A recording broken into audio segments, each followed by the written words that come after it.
joys and sorrows experienced in our community. If you have a personally significant joy or sorrow that you're willing to share, please come up to this microphone. If you would prefer to only have a candle lit without speaking, just stand and I will light it for you.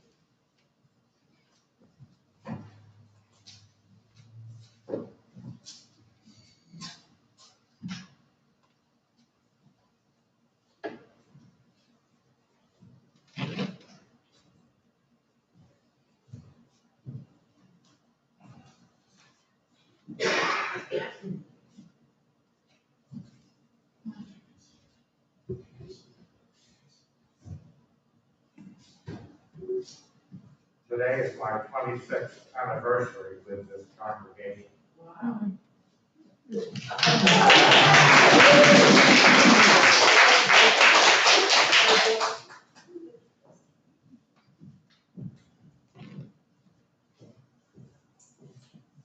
I'd like to share a joy from 2 weeks ago. I went to a choral singing reunion at my college and we sang all day Saturday. Renaissance motets, mostly acapella stuff, and it was fantastic. But someone gave a presentation about the values that we all must have learned from Boris. And it was the values I think we would share. It was excellence, awakening, community, and listening.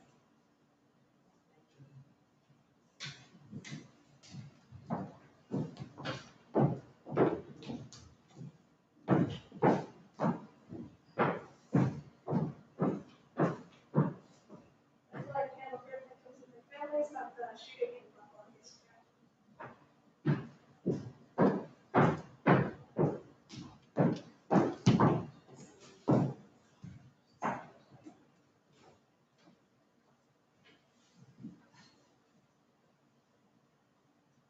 It never occurred to me to think about anniversaries, but I guess this is about my 60th.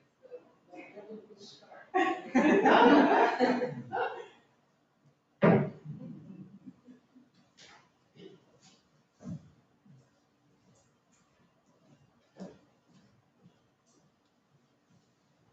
Joy, share. My daughter-in-law is in our work for a number of months and just got beginning.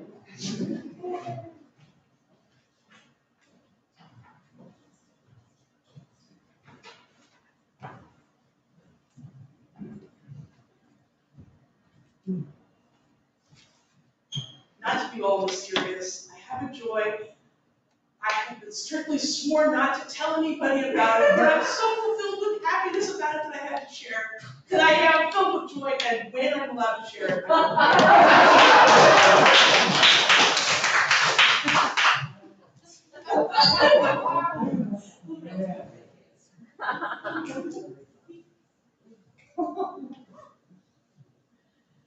We also acknowledge all the unspoken joys and sorrows held within the sanctuary of our hearts, and all those people who have yet to find a spiritual home where they can share their joys and sorrows.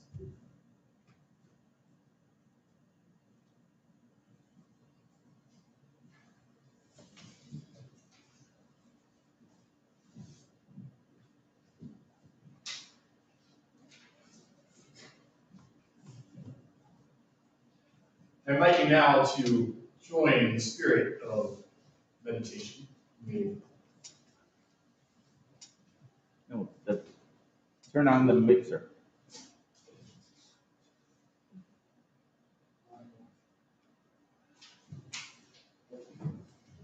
All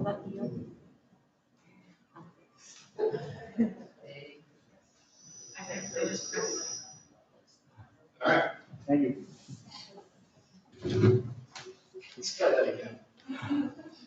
I invite you now to enter into the spirit of meditation. You may wish to do so by sitting up straight in your chair, your feet wherever you happen to be. Close your eyes if you wish, or leave them slightly open if you want to. And slowly take in a nice deep breath and gently release it. Releasing all of the stress,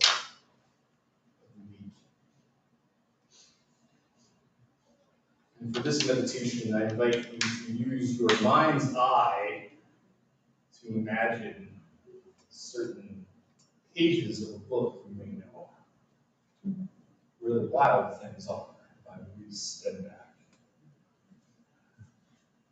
Then from around far away across the world, he smelled good things to eat.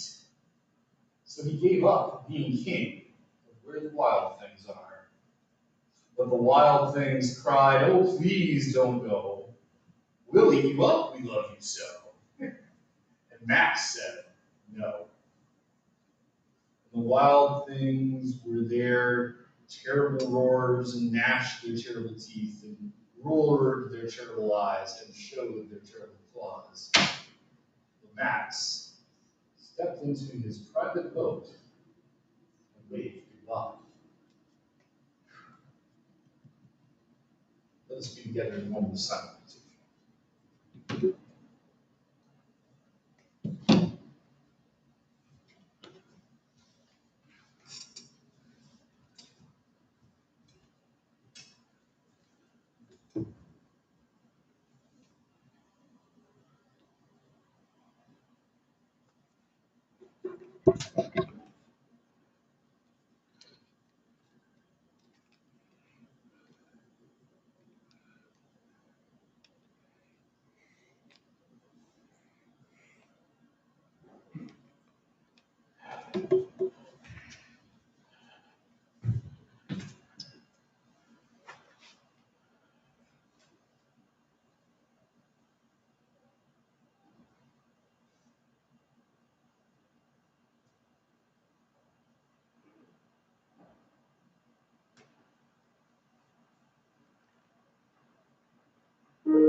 The Buddha is said to have 10 names, each describing an auspicious quality.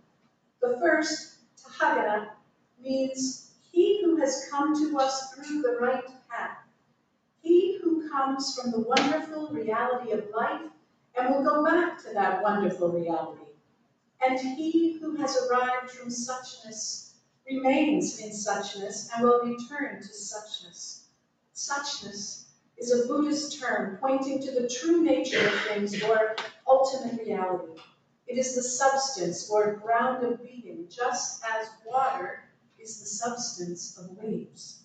Like the Buddha, we too have come from suchness, remain in suchness, and will return to suchness. We have come from nowhere and have nowhere to go.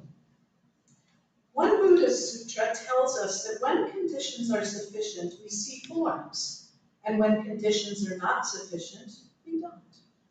When all conditions are present, phenomena can be perceived by us, and so they are revealed to us as existing. But when one of these conditions is lacking, we cannot perceive the same phenomena. So they are not revealed to us, and we say they do not exist. But that is not true. In April, for example, we cannot see sunflowers around Plum Village, our community in southwestern France. So you might say the sunflowers do not exist. But the local farmers have already planted thousands of seeds, and when they look at the bare hills, they see sunflowers already. The sunflowers are there. They lack only the conditions of sun, heat, rain, and July. Just because you cannot see them does not mean that they do not exist. In the same way, we say that the Tagahara does not come from anywhere and will not go anywhere. He comes from ultimate reality and will go back to ultimate reality, unbound by space and time. If you walk past the fields near Plum Village in April and ask them to reveal to you the ultimate dimension of reality, the kingdom of God, the fields will suddenly be covered with beautiful golden sunflowers. When St. Francis looked deeply at an almond tree in winter and asked it to speak to him about God, the tree was instantly covered with blossoms.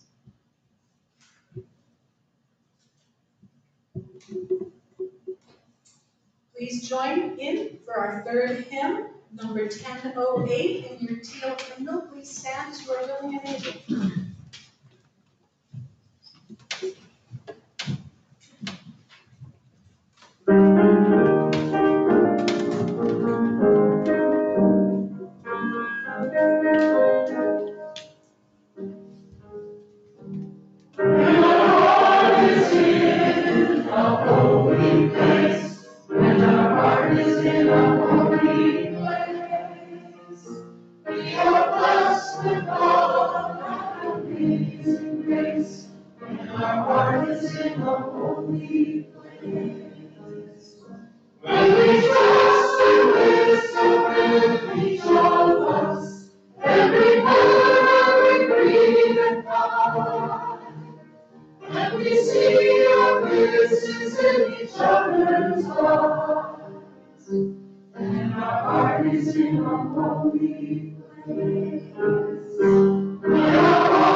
Popeye was one of my favorite cartoon characters when I was growing up. What? Far too young to be watching those old cartoons, you say? Well, you're right. But reruns of those old Disney and Warner Brothers and other cartoon franchises were popular in my youth. It's interesting to see what streaming and in-demand TV has done to our watching habits. My kids have never had to sit through a commercial, much less have to settle for a TV show that came out a generation before them. I learned this the hard way one Sunday a few years back when I made what I rather humbly thought was a rather clever reference to the Brady Bunch in one of my sermons. And what did I get? Crickets. No one got it because none of them had seen the Brady Bunch before. And at first I felt like this was the most obvious and mainstream reference in my arsenal is the Brady Bunch, for goodness sake. But it turns out as time has gone on, and what you can watch has multiplied. No one has to endure reruns of the Brady Bunch or Gilligan's Island like they did in my childhood. And I realized that one day that on the day people don't get my Brady Bunch references and sermons is the day that I am officially old. And while most would try to get with the times, most preachers, try to freshen things up with their cultural references, I'm going in the opposite direction today. I'm leaning into the old cartoons that may seem niche and obscure by today's standards. And mostly I'm doing this not for some grumpy old man reason to force people these days to watch what I like. I won't yuck your yum, as they say, if you won't yuck mine. No, I'm going there because Popeye makes an important point for us this morning. And while I don't condone violence nor promote the eating of canned spinach, which is neither nutritious nor delicious, I am interested in Popeye's catchphrase that he would say at the end of his episode. I am what I am, and that's all that I am. I'm Popeye the Sailor Man. I am what I am. Believe it or not, that's a pretty profound and not new religious assertion. I give you Exodus chapter 3, verse 14. God said to Moses, I am who I am. This is what you are to say to the Israelites, I am has sent me to you. There's a notation in the New Revised Standard Version, my preferred Bible translation, that says that in the Hebrew it can also be translated, I will be who I will be. God both is and is becoming. Coincidentally, Plato had similar ideas about God as being itself. It says inspiring Christian theologians influenced by existentialism, such as Paul Tillich, as well as process theologians like Charles Hartshorne, who believe that God is a process, the engine that keeps reality moving forward. Well, whatever you call it, I am, the ground of being, process of ongoing creation, it's been labeled in various ways, but it's almost always understood to be holy. An analogous idea did take root in Eastern religion, and may even be more fundamental. As we heard in our reading today, Thich Nhat Hanh called it by its usual Buddhist name, suchness, sometimes thusness. A certain generation of translators of Buddhism into English preferred more highfalutin terms like thus. But if you read Buddhist sutras or sacred writings, they often refer to the Buddha as the Tathagata, the one who has thus come into the world. Quite a title. The Taoists, of course, refer to this sacred ground of being as the Tao, and some Buddhists follow suit. Like I say, it's a subtle idea, but it's one that's hinted at and implied in many different religious traditions. But what is it? How do you point to a sacred reality that is supposedly we are a part of? If it is ultimate reality, as Thich Nhat Hanh has claimed this morning, how do we feel it, touch it, interact with that reality? Perfectly logical and rational desire. And yet it is akin to asking a fish to explain water to you. It is what we all swim in without even knowing it. But the mystics and the poets do point the way. Perhaps the most obvious example is that of the Zen haiku poets.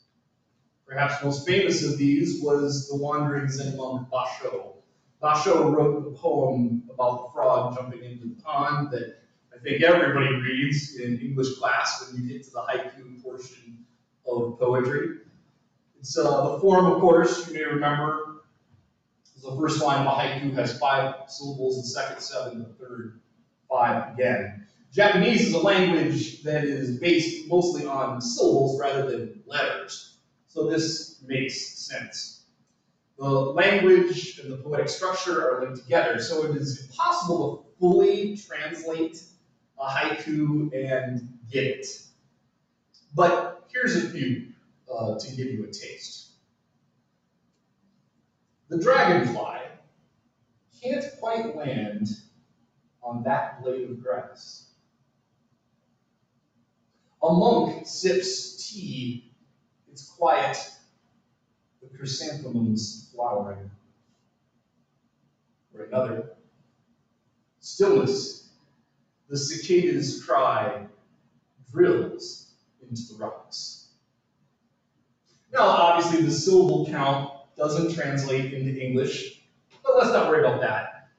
These poems, they're little droplets of being, a moment that is distilled and retold in such a way that it gives you a sense of what's going on, almost as if someone had taken a picture for you to see. You can see it in your mind's eye, that dragonfly. I can hear what those cicadas sound like, taste the monk's tea. Those little moments, frozen in the lines of the poem, are examples of suchness, just a small flash of being in an ocean of life. They are nothing special, per se. Nothing happens in them, really. Don't have enough room. The poems are too short. All of the restrictions of the form allow you to do is to describe, or maybe somehow invoke or capture a single moment and let it resonate with the reader.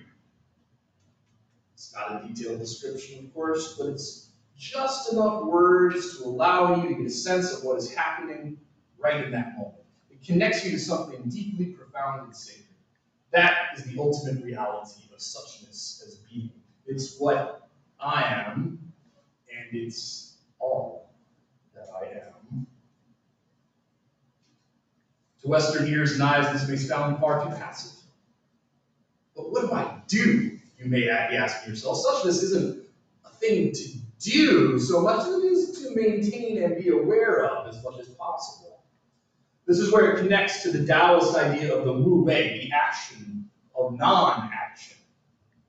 Again, I understand that can be kind of a tough pill to swallow. Not only are we Westerners, we're also Americans. And it's hard in our culture to acknowledge the benefits of doing nothing and not being industrious all of the time. You didn't survive for very long in the American wilderness by contemplating your navel and writing silly poems about dragonflies. You had work to do, and you better get to it if you wanted to live. I feel that impulse within myself sometimes when I listen to Zen and Taoist work teachings, even after all of these years. It may sound like thusness and suchness and I am what I am. Sounds like doing a whole lot of nothing in particular. However, there is more to it than that. It turns out being who you are, really being who you are, is not the passive journey we expect it to be. Self-knowledge is a very powerful and all too uncommon to come by in any culture at any time. It's more like a duck moving across the still waters of a pond. Above the water, the duck seems to gently glide at will across the glass-like water. Yet below the surface, there is nothing serene about it. If we were to take a camera and look at that duck's legs underneath itself, we would see it thrashing vigorously with careful intention. And so too is it with suchness. When you think about just being who you are, whether you're Popeye the Sailor Man or Reverend Josh or just yourself, it all sounds easy, but it isn't particularly. That's because all of us are constantly navigating a myriad of relationships at all times in whatever community we may be a part of. Every relationship we are in presents us with a choice. We can choose to connect with that person and go along with whatever they want us to do, or we can go it on our own expect them to follow us and be an individual. We're always riding that wave between connection and individuality, where we are ourselves and yet we're part of a larger group, whether you want to say it as a church or your family or the nation. But human beings are inherently social. We cannot escape the need to be connected and in relationship. Indeed, there's evidence to suggest that it is our ability to work together in an organized fashion that gave human beings an evolutionary advantage for survival. Every moment of our lives is not some passively experienced droplet of time in history. We're busy managing all of our relationships simultaneously. Some of us do this very naturally, and for others, it's more of a conscious effort. There are times when we go along with the group, there are times when we need to rebel and go our own way. Life and relationship is a combination of these two factors. So while saying you're being in the moment, immersed in suchness, and not doing anything in particular, it isn't actually true. We're in a never-ending game of connecting with others, pulling away to be our own person. Like the duck's legs beating furiously underwater, it is hardly an easy and passive process. We're always defining those boundaries between ourselves and other people. Always negotiating the terms, asking ourselves, should I get closer? Should I pull back? Perhaps one of the best at this negotiation between self and others is another hero in our meditation, Max, from Where the Wild Things Are. Max becomes king of the wild things. How does he do this? Well, he looks them in the eye, and he roars with them. He outwilds the wild things. In other words, he connects with them. The wild rumpus is them forming a community, and at the end, Max sits on top of it all. But as the reading implied this morning, this was unsatisfying to Max. Having traded in his old family for this new one, he realizes he once again must move on. You see, Max left his family after rebelling against them. He felt constrained by the group, his family, his mother, and wants to be himself without rules or filters. But then when he joins the wild things, he has the opposite problem. Instead of being too individual, he's now become too group-focused, too connected to the other monsters, and there now isn't a clear boundary between them and himself. If you remember way back to that wonderful workshop that Reverend Sunshine Wolf gave us on boundaries, they said that this is a state called enmeshment, when you're obligated to go along with the will of the group and be led by our connections and relationships. Codependent might be a more pejorative, though not inaccurate label. What do the wild things do when Max takes independence from them? Well, they roar their terrible roars and roll their terrible eyes and gnash their terrible teeth. They want to keep things the way they've been, what is known as homeostasis. And the wild things will do every nasty thing in their power to keep homeostasis intact. Now, Max experiences both extremes. The extreme of being too much of an individual, and which prompted him to leave home in the first place, and the extreme of being too much of a group, characterized by that wild rumpus and the extreme reaction of the monsters to his leaving. The line that really demonstrates codependence and enmeshment is, we'll eat you up, we love you so. Well, Max has the perfect response. He smiles, he waves, and he gets into his boat.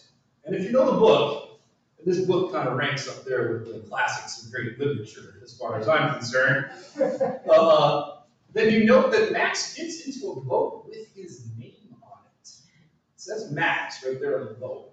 In other words, the way you deal with enmeshment and codependence is to be yourself, just as you are. It is to be connected without losing yourself and to be in relationship without withdrawing. That's the trick to a healthy boundary. It rides the razor's edge between those two forces and maintains them.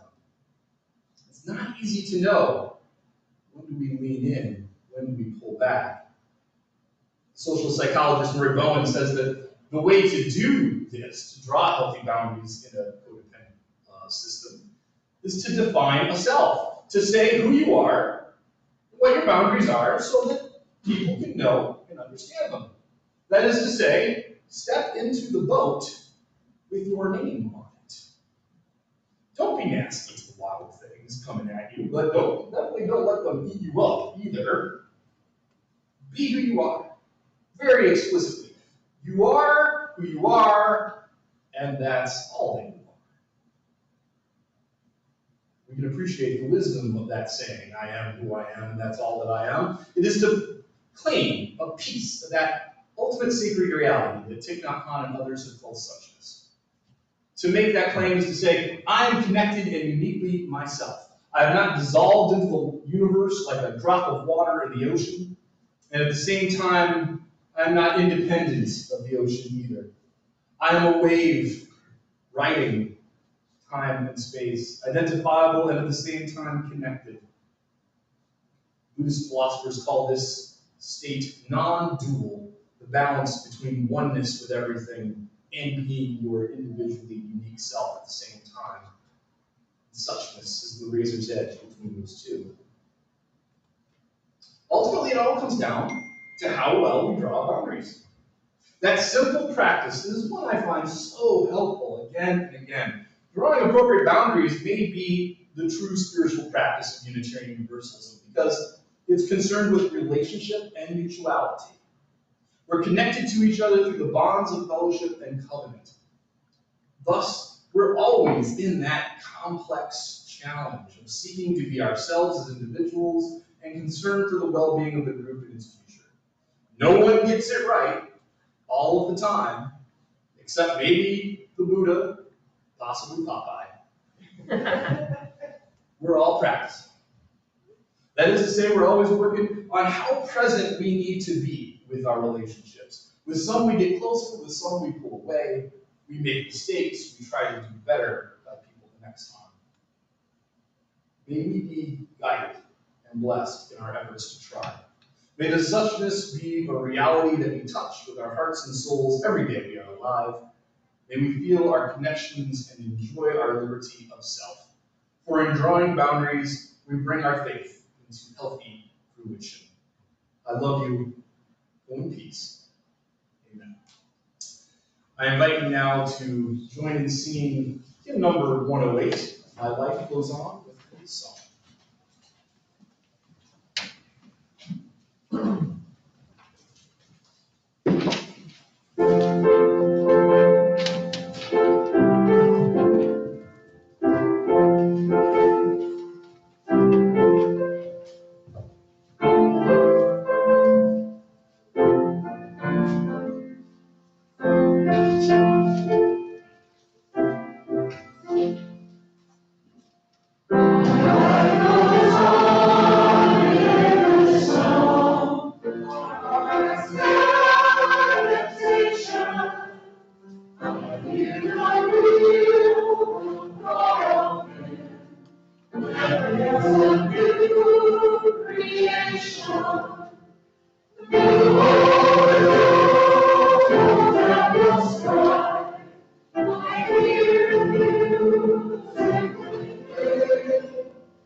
can I keep from singing to praise and nothing more? Across the land, when friends will shake our hunting cry, how can I keep from singing?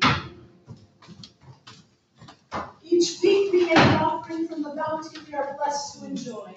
We do this in a spirit of love and generosity, aware that we have benefited from those who have gone before, those who in their turn gave generously.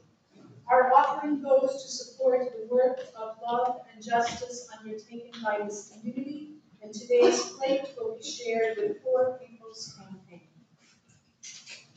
You can make your donation in several ways. If present in the sanctuary, you may give cash or a check in the offering plate as it comes by. You may also scan the QR code in your order of service. And from your homes, you can make your donation via credit card or PayPal using the links provided in the e-newsletter. Please remember to give a little extra to compensate for the 3% surcharge. If you prefer, you can always mail us a check.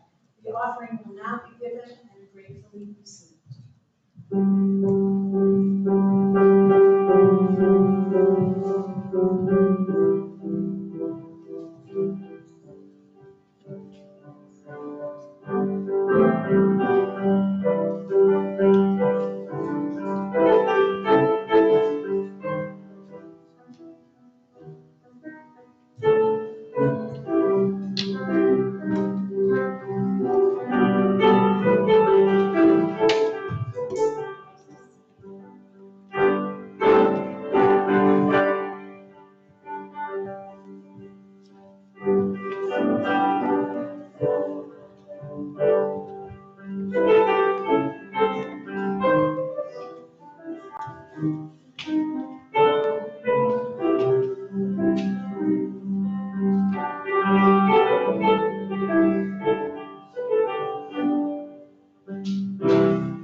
Please join me in the dedication of the offering. The words are in your order of service.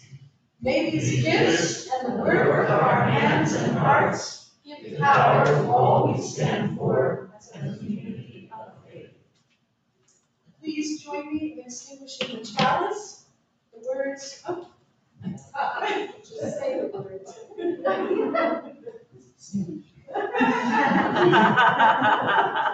We extinguish this flame, but not the light of truth, the warmth of community, or the fire of commitment.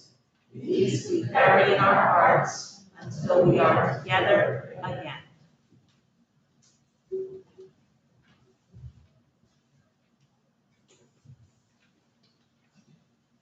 O spinner, weaver, seamstress of our lives, your loom is love. May we who are gathered here be empowered by that love to weave new patterns of truth and justice into a web of life that is strong, beautiful, and everlasting. Amen.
Hi,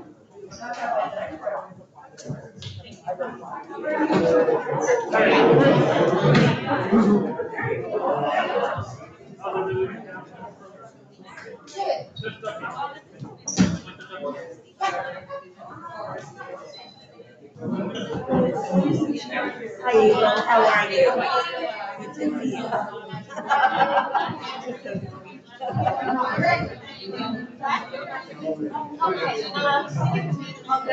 It's really about 9:40. I enjoy your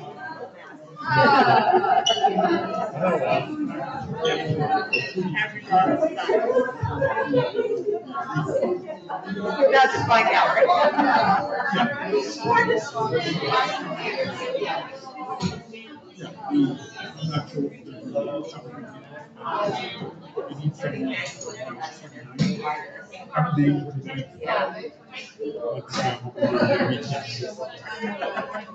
Quarter up.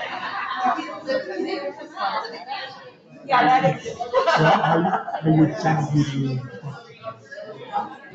What are you doing there, Bob?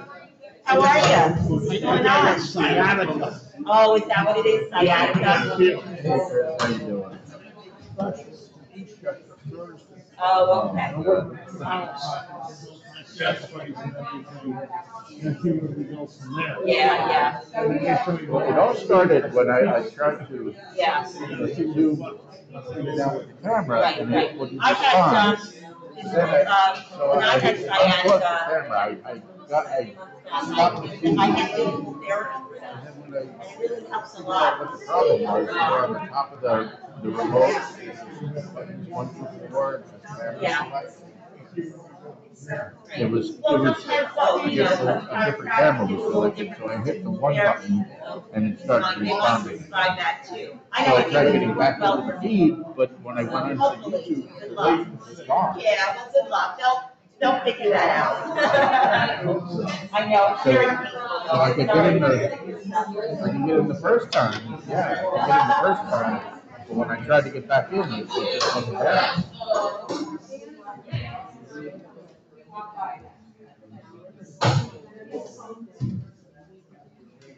So How's it going there, Gil? Glad you were able to fill in I could today. have done.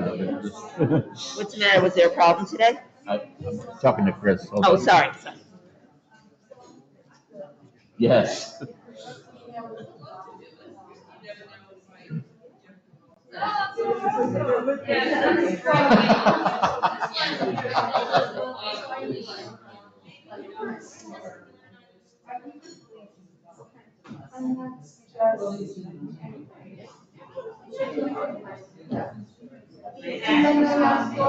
Oh, I know.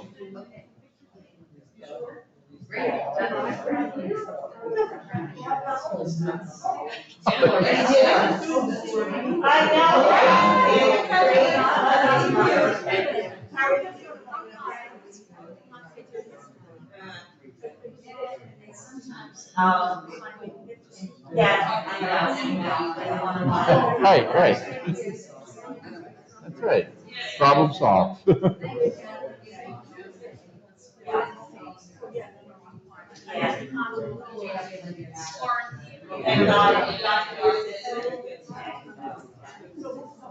Okay, yeah, okay.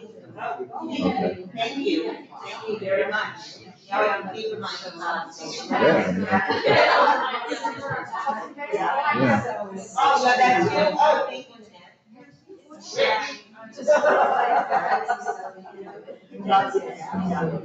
Oh, yeah, right.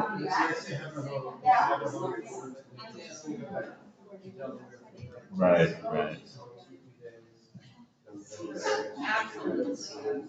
Uh-huh. Yeah, so once I hit the number one camera select, it works fine. I guess it can control up to 4 cameras, so. I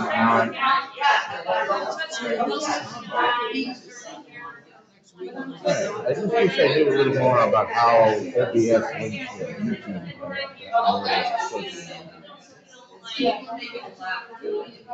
I can be. I can be.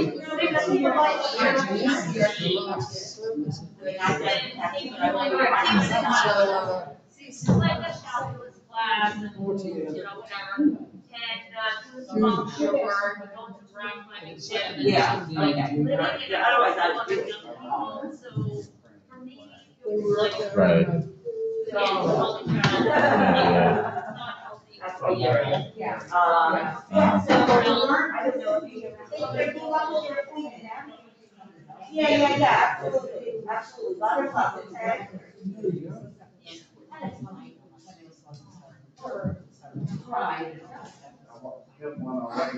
Right. It was like a lot of, like I'm hoping that, like he's in such a small group, once he gets to college, he can feel like.